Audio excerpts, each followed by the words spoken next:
ओम नमः शिवाय, हर हर महादेव, जय महाकाल, जय पितृदेव। आप सभी को पता है कि श्राद्ध पक्ष, जिसे पितृपक्ष के भी नाम से जानते हैं, उसका सबसे आखिरी दिन है पितृपक्ष की अमावस्या का दिन, जो कि सर्व पितृ अमावस्या के नाम से भी जाना जाता है।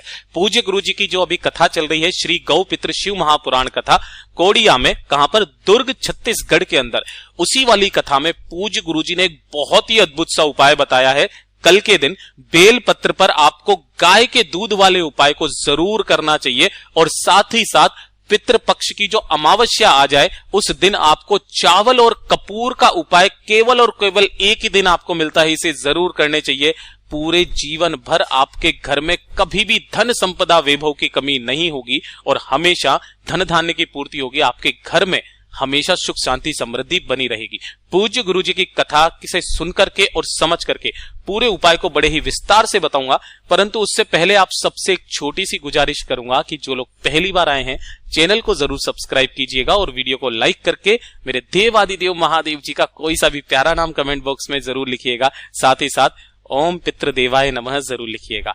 ये वाला उपाय सिर्फ और सिर्फ श्राद्ध पक्ष पितृपक्ष के आखिरी दिन करने वाला उपाय होता है, तो चाहे आपने कोई उपाय किया या ना किया, लेकिन इस वाले उपाय को करना मत भूल जाना।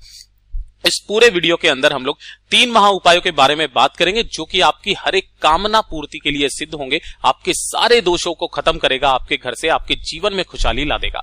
सबसे पहले बात कर लेते हैं पहला वाला उपाय। ठीक है, देखिए पहला वाला उपाय जो है पूज्य गुरु जी ने कल की कथा में बताया था, बहुत ही अद्भुत सा उपाय है। इस वाले उपाय को आप कभी भी कर सकते हैं। बाकी के जो दोनों उपाय हैं वो आपको पितृपक्ष की अमावस्या के दिन ही करने हैं, तो ये चीज ध्यान में रखिएगा। पहले इस वाले उपाय के बारे में बात कर लेते हैं।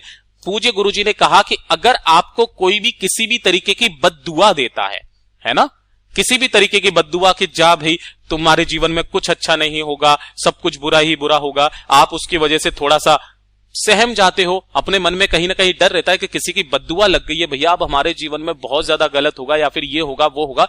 कभी भी अगर आपके जीवन में कभी भी ऐसी समस्या आ जाए, मन घबराने लगे, किसी भी चीज की वजह से आपको डर सताने लगे ना, कोई बद्दुआ दे दे, आपके जीवन में कुछ गलत हो रहा हो, तो इस वाले उपाय को कर लेना। आपके जीवन में कभी भी गलत चीज होगी ही नहीं।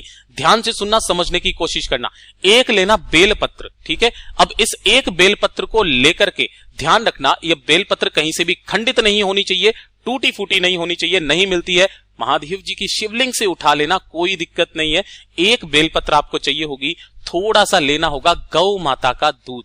लेकिन ध्यान रखना, ये जो गौ माता के दूध लेना है ना आपको, ये एकदम ताजा लेना है, उसी दिन का। ऐसा नहीं है आपका पुराना रखा हुआ कोई गौ माता का दूध ले लिया जो कि खराब हो चुका है। खराब दूध नहीं लेना है, गौ माता का कच्चा दूध लेना है, जो एक भी बार गर्म नहीं किया गया होता है। इसीलिए ताजा दूध के बारे में पूज्य गुरु जी कहते हैं, क्योंकि अगर इसे एक भी बार गर्म कर दिया तो फिर ये कच्चा दूध नहीं रहता है। ठीक है, थोड़ा सा चाहिए होगा आपको गौ माता का घी। किसका? गौ माता का घी। अब ध्यान रखना, 1 लोटा शुद्ध जल लेके किसी भी दिन, जब भी आपको लगे, या फिर हफ्ते में 1 दिन इस वाले उपाय को करना स्टार्ट कर दीजिए। आपके जीवन में कभी कोई गलत काम होगा ही नहीं, किसी की बद्दुआ नहीं लगेगी आपको। 1 लोटा शुद्ध जल लेकर के पहुंच जाना देवादिदेव महादेव जी के मंदिर शिवलिंग के पास, उत्तर दिशा नॉर्थ डायरेक्शन की तरफ मुंह करके खड़े हो जाना। ठीक है, सबसे पहले 1 लोटा शुद्ध जल देवादिदेव महादेव जी को चढ़ाना। ओम नमः शिवाय, श्री शिवाय नमस्तुभ्यं पंचाक्षरी मंत्र या षडाक्षरी मंत्र का स्मरण करते हुए, उसके पश्चात जो आपने एक बेलपत्र लिया है, उस एक बेलपत्र की जो बीच वाली पत्ती है ना, इस बीच वाली पत्ती पर आपको लगाना होगा, पूरी की पूरी पत्ती पर चिकने हिस्से की तरफ क्या लगाना है? गौ माता का दूध। जो आपने दूध लिया है ना, उस दूध को आपको इस पत्ती पर लगाना है। और जो नीचे की दोनों पत्तियां हैं, इन दोनों पत्तियों पर आपको लगाना होगा क्या? घी, जो आपने लिया है। ठीक है ना, गौ माता का घी। इसे यहां से पकड़ना, इस स्थान से, और पकड़ करके देवादिदेव महादेव जी की शिवलिंग पर आप समर्पित कर देना। कैसे? कि डंडी का मुख रहेगा जलाधारी की तरफ, बड़ी वाली पत्ती का मुख रहेगा आपकी तरफ। हाथ रखकर अपना दाहिना हाथ इसी बेलपत्र के ऊपर अपनी कामना कहना, मेरा समय कभी भी बुरा ना आए, जिन लोगों की मेरी बद्दुआ लगी है कभी भी उसकी वजह से मेरे जीवन में कभी कोई प्रभाव ना पड़े।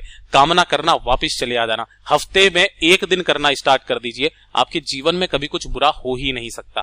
ये तो हो गया उपाय जो कि पूज्य गुरु जी ने कोडिया दुर्ग छत्तीसगढ़ की कथा में कल बताया था।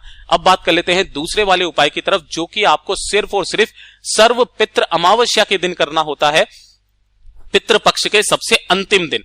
चाहे आपने कोई उपाय किया ना किया, आपके घर के सारे दोष मिट जाते हैं। चाहे वास्तु दोष हो, पितृ दोष हो, काल सर्प दोष हो, कुछ भी अगर किसी ने आपके घर पर जादू टोना कर्म भी किया है ना, वो भी सारे हट जाएंगे। अगर आपको नहीं भी पता है तब भी आप इस उपाय को करना क्या, सबसे अंतिम दिन, ध्यान रखना, अमावस्या के दिन शाम को। किस दिन? अमावस्या के दिन शाम को। अमावस्या के दिन शाम को आपको 1 कटोरी लेने हैं चावल। क्या लेने हैं? चावल। 1 कटोरी चावल लेना और थोड़ा सा ले लेना कपूर। मैं हमेशा आपको बताता हूं कि जब भी आप कपूर लो ना तो इस तरीके का देसी कपूर लिया करो। मैं इस वाले कपूर को आपको कभी भी नहीं बताता हूं, इसको अवॉइड किया कीजिए। हो सके तो इस तरीके से ये वाला जो कपूर होता है ना, ये होता है देसी कपूर, ओरिजिनल कपूर, ठीक है ना। अगर आपको मार्केट में जाना है, पूजा पाठ की सामग्री पर आप जाओगे तो 1200-1300 रुपए किलो मिलता है ये, है ना। थोड़ा सा लेना है, 1 से 2 टुकड़े आपको लेना है इसके, और 1 कटोरी के अंदर जो आपने चावल लिए हैं इसी के ऊपर उन टुकड़ों को रख देना है। रख दिया। रख देने के पश्चात इस कटोरी को उठा करके आपको कहां पर रख देना है? आपके घर का जो मेन गेट है। अच्छा, मैं उस लोहे वाले गेट की बात नहीं कर रहा जो सबसे बाहर की तरफ में आता है, जहां से आप सड़क पर निकल जाते हो, ये वाला नहीं। जो आपका लकड़ी वाला गेट है ना, इस वाले गेट के बाहर की तरफ। और किस साइड में? इस साइड में। जब आप अंदर की तरफ जाओ तो सीधे हाथ की तरफ, जब आप बाहर निकलो तो उल्टे हाथ की तरफ। इस जगह पर उस कटोरी को किसी से भी ढांक करके रख देना, क्योंकि अगर आप ढांक करके नहीं रखोगे कपूर उड़ जाएगा, सुबह तक खत्म हो जाएगा। आपको शाम के समय पर 1 कटोरी के अंदर चावल और उसके ऊपर थोड़ा सा कपूर रख के और इसको ढक देना, अपने पितरों का स्मरण करना और पूरी रात भर ढके रहने देना। किस दिन? श्राद्ध पक्ष की अमावस्या के दिन। उस दिन रात को सो जाना। जब आप सुबह उठोगे तो दूसरे दिन लग जाएंगे नवरात्रे। शारदीय नवरात्रों का जो पहला दिन होता है ना, उस दिन सुबह के समय जब आप नहा धो लो, नहाने धोने के पश्चात इस कटोरी को लेना, इसी जगह पर आपको इन कपूर के टुकड़ों को जला देना है। इसी कटोरी के अंदर ही जला दोगे। वहां पर खड़े होकर के अपने पितरों से स्मरण करना कि मेरे घर में जो भी राग द्वेष है या फिर जो भी दोष हैं वो सारे के सारे खत्म हो जाए। देवादिदेव महादेव जी से प्रार्थना करना, अपना नाम और गोत्र बोल करके, और उसे जलते रहने देना। जब तक कपूर जल रहा है तब तक वहीं खड़े रहना, और जब कपूर जल जाए, सब कुछ खत्म हो जाए, नीचे जो बाकी के चावल बचेंगे ना, उन चावलों को आपको पक्षियों के लिए किसी भी घर की छत पर डाल देना। जहां पर पक्षी आ रहे हैं उनको आपको खिला देना है। घर के बड़े से बड़े दोष मिट जाते हैं। आपके पितृ दोष भी है, जीवन के लिए समाप्त हो जाएगा। पूज्य गुरु जी का ये वाला उपाय बहुत ही ज्यादा खास और अद्भुत है, जरूर कीजिएगा। बात कर लेते हैं तीसरे वाले उपाय की तरफ। तीसरे वाले उपाय में पूज्य गुरु जी ने कहा है कि अगर आपको अपने पितरों को स्मरण करना है, उन्हें तृप्त करना है, उन्हें तर्पण देना है, उन्हें मोक्ष देना है, ठीक है ना, ताकि वो पितृलोक में हमेशा प्रसन्न रहे, आपको हमेशा आशीर्वाद देते रहे, तो आपको पितृपक्ष की जो अमावस्या आती है, सबसे अंतिम अमावस्या, उस दिन आपको ये वाला उपाय जरूर करना चाहिए। एक दीपक आपको तैयार करना है। किसका? लंबी बाती का। किसका? लंबी बाती। मैं यहां लिख देता हूं, पितरों को हमेशा लंबी बाती का दीपक लगता है, और इसके अंदर भरना होगा गौ माता का घी, ठीक है ना।